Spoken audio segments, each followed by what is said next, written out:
Hi there! In today's video, I'll show you how to enable or disable Do Not Disturb mode on your Xiaomi Smart Band 8. Let's get started. As a first step, swipe up to open the apps and then scroll down to the settings.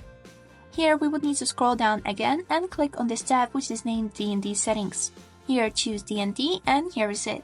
As you can see, we got three options here, which is turned off, all day, or we can set up a custom schedule when the Do Not Disturb mode will be turned on. So for example, let's click on the custom, and here as a first step we would need to set start time. So let's choose 23, then click on this blue arrow and choose the time when the Do Not Disturb mode will end. I will leave it like this and then click confirmation icon, and this is it.